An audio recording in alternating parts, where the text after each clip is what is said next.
his new book, A Bold, Fresh Piece of Humanity, is already a New York Times bestseller. Bill, we're glad to have you here. And this book talks a lot about your childhood and how you became the calm person that you are today.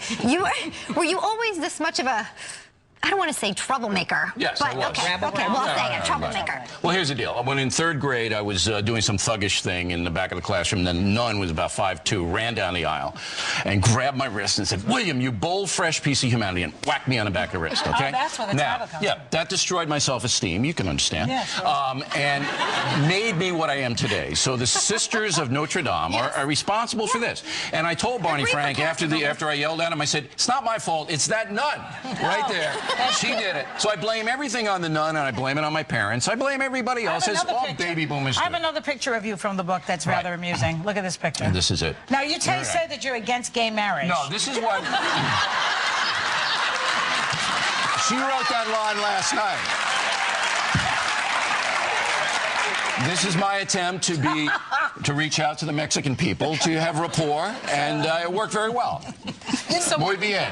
So being taught by nuns, nothing good came out of that? Everything good came out. Look, I wrote this book. It's not like Bill did this, Bill did that. My life is your life. My life is your life. It intersects. It's the American story.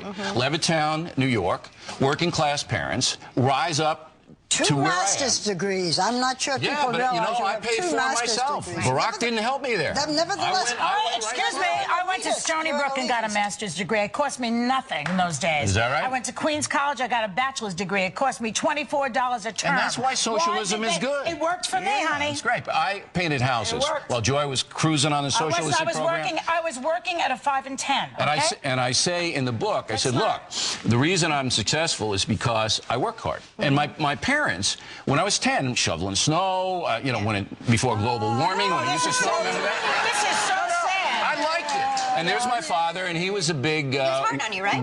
Yeah, he was a tough guy. Did he hit you? Nah, you know, everybody got hit in Levittown. I never did. Well, you weren't in Levittown. No, I was in Brooklyn. Nobody touched me. I want to tell you, with her family... No girls got hit, Joy, by the way. With her Italian family, they didn't dare, right? They would never touch me. I want to ask you, at the end of the book, you have a chapter which you say everybody can skip reading this, which means that it's the juiciest chapter. And then you pick on certain things that people take very sacred. You are against American Idol and Dancing with the Stars. I'm not against it. You don't like it. Now do you like her with the stars? I'm not against it. I understand the diversion, but I don't think that people should build their lives around that kind of stuff, because there's important things going on. The more you know, the more aware you are. Yeah, but you can't have some entertainment in your life. You can, and that's why we watch The View, okay? But we are in the New York Times on a regular basis these days. Do not minimize the effect of The View on this election. I didn't want to say this. I didn't want to say this, but if Sarah Palin didn't get it, Behar. McCain was calling me saying, "Should I put Behar up there?" I shop at Kmart. Sarah Palin won't do this show either so far. Now let me go on to some of these other things. That is a mistake. We know it. You love to come on this show, and we love to have you on. Okay. You also. But let me get back to the idol stuff. And people in America need to pay attention. They need to get out of the ideology, and they need to pay attention to what's happening. Can't watch a television show for entertainment for an hour and that's not what I say. I say don't build your life around escapist entertainment. The worst thing that's happening in America right now with younger people is they're addicted to the internet. They're on there for hours. That's a different story. And they're not paying attention.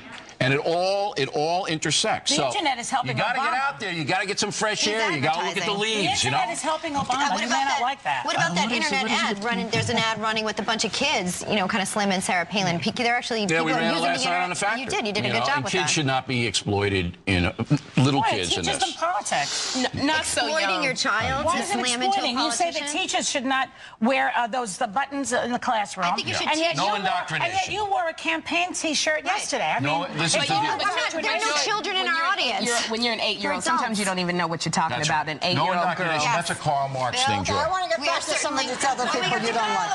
I think it's more Groucho Marx. Bill, you need to come back again with us soon. We're glad that we learned so much about how you became this way. She cut you off and I didn't. You can close. I'll come back in December after the election. We'll see what's going on. Okay. It's all yours. Thank you. Guess what? Everybody in our audience is going to learn more about Bill because you're going home with this new book, A Bold, Fresh